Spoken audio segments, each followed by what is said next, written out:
Good evening. I'm Andrea Johnson. I'm here today to share with you about all the things I've learned and the importance of creating a professional network. As I said, I'm Andrea. I'm a secondary English teacher with Salem City Schools. I'm also the English department chair at Salem High School. And Salem is right outside of Roanoke, Virginia, in the city of Salem. I am a nationally board certified teacher. I am also the 2020 Virginia Teacher of the Year. In my career, I've taught a lot of things, including 12th grade, 11th grade, 10th grade, 6th grade, and AP Language and Composition. I also love teaching inclusion or cooperative classes. They are near and dear to my heart. So I have classes that I co-teach with a special education teacher or aide every year. And unlike many of you, I was not a straight to the classroom teacher. I actually started my career in education with Virginia Tech through Virginia Cooperative Extension. I was a 4-H youth development professional, and around 30 years old, I decided I'm being called to the classroom. I want to be a K-12 teacher. So I completed the Career Switcher program, and I've been here ever since. So in total, I have about 15 years of educator experience. So our session today is about networking, and as new professionals, I cannot impress upon you enough the importance of networking. And so I just Googled, what is networking? Networking is the action or the process of interacting with others to exchange information and to develop your professional or your social contacts. And then I love this. I pulled this from Forbes. Why should professionals network? And this is applicable to all occupations and professions, but I think it's especially true for teachers. When you network, it gives you an avenue to exchange ideas with other professionals. It makes you noticeable to the people in your department, your school, your division. It provides avenues for newer opportunities for you to demonstrate leadership. It improves your creative intellect, which we're teachers, we always want to be doing that. It gives you an extra resource library, and we'll talk about Twitter for that a little bit later.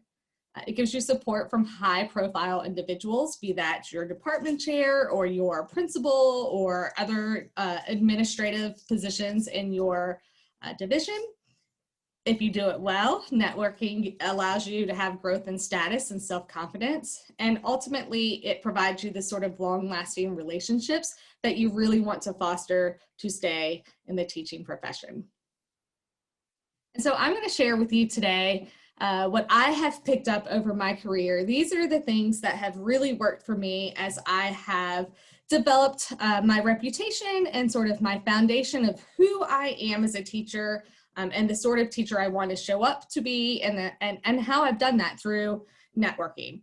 So I shared at the very beginning of this presentation that I was a career switcher. And so that meant in my first year of teaching, I really felt like an imposter, that I was in my classroom and I knew what I was supposed to do, but I was intimidated by talking to anyone else. That just seemed, I didn't start in the classroom. So I felt weird. And as an introvert, I really had to push myself out of my 4 classroom walls. And when I made myself leave the comfort and the safety of my classroom, I grew as a teacher. I was a good teacher before. I'm a much better teacher now that I leave the comfort and my safety of my classroom quite often. As a new teacher, I started small. I started with my department. I ingratiated myself with my department chair. I asked for a lot of feedback. I asked for observations. I asked for opportunities for growth and leadership. I also quickly joined my English teacher team. The longer I taught, the more I recognized that I needed to expand how I mingled with my colleagues. And so I started to make relationships with people outside of the English department. And that really opened my eyes to the greater picture of education. So observe your coworkers in your department, have them observe you, ask for their feedback. Where do they see opportunities for growth? When we can set aside our ego and really internalize that feedback, it makes us better teachers. And then as you're observing others and having others observe you, really start looking for those best practices that you can emulate and ultimately create as the foundations for your educational practices in your own classroom. As you get teaching longer, you become, or you hope to become, not just a teacher, but a teacher leader. And the way that I found it's easiest for me to be a teacher leader is to join professional learning communities. And we call these PLCs, or perhaps PLNs, professional learning networks.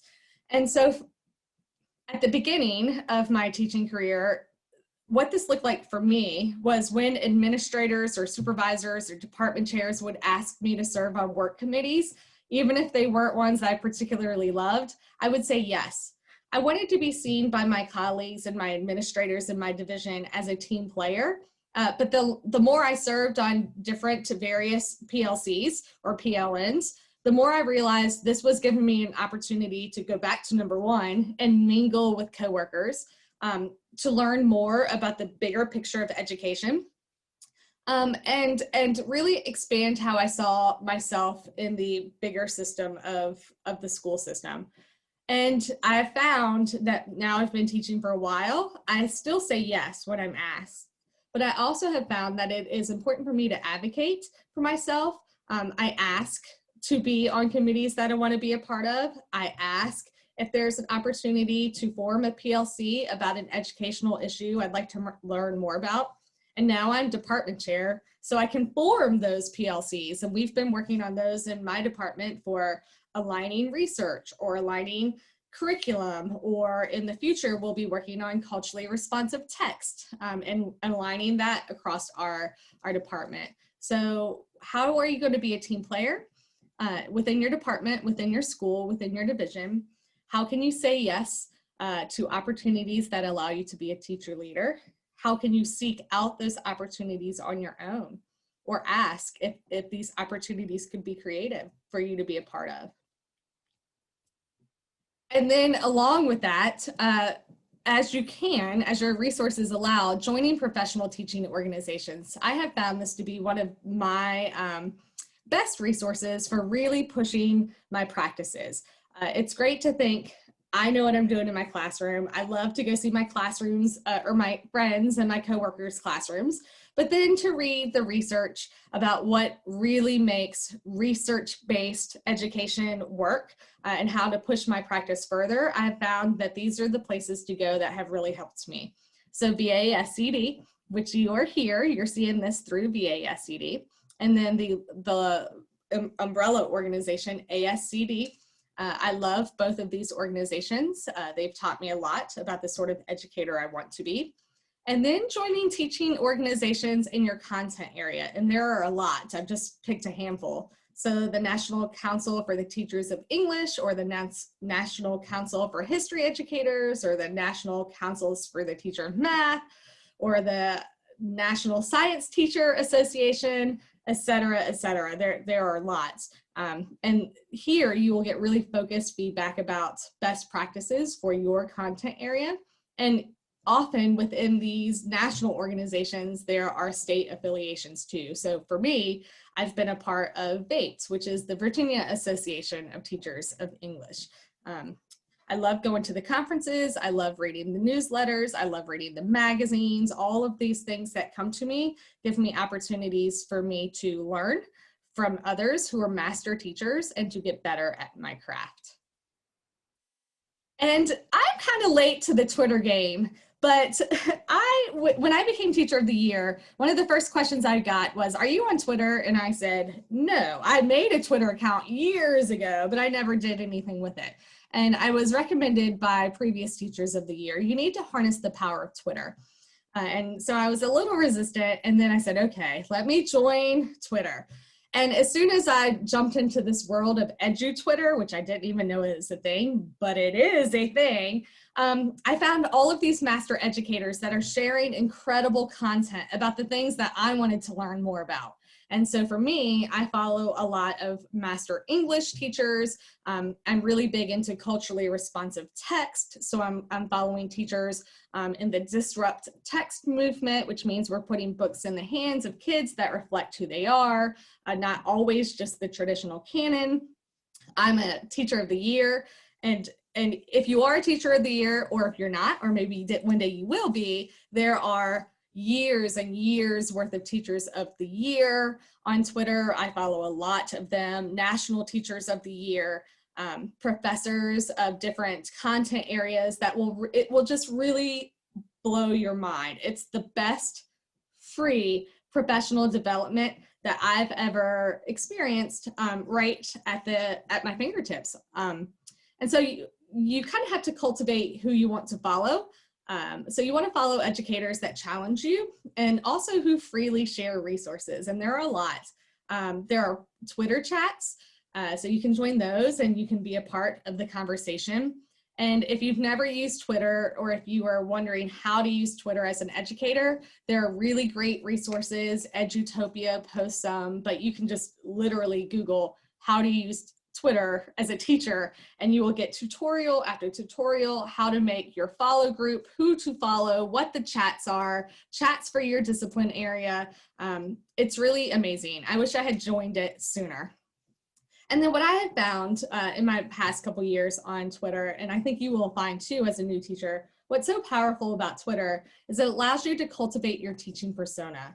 You really refine who you are as a teacher and your teaching philosophy when you're tweeting about the educational issues that are important to you. So I'd love to join you on Twitter. If you want to follow me, I am ALCJ8Z. I had to think about that. I will put my Twitter in the resources for this week. So I'd love to follow you and learn more from you if you want to follow me as well. And lastly, my last tip for you is to commit to a growth mindset. To me, the teachers that are the most effective are the ones who have committed to, I will never master this craft, but I will always seek to master the craft. And so you're committing to a growth mindset. And this is the beauty for me of teaching. One of the most challenging and yet rewarding part of being a teacher is there are always opportunities for us to get better at what we do. I think I'm verging into the area of master teacher, but I've never mastered everything, and I won't. So when I think I've gotten really good at something, then there's something else for me to learn and master.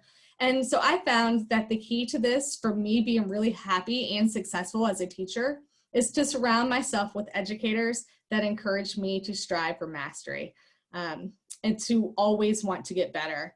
And when we as educators commit to learning something new about pedagogy every few years, then we are always growing in our practice. And networking helps us figure out how we need to grow and where we need to grow and the real tools in order to implement that growth. Here are the benefits of networking, and this is from Edutopia. Research shows that networking with fellow teachers is time well spent. Your first few years of teaching are hard. They're hard for everyone.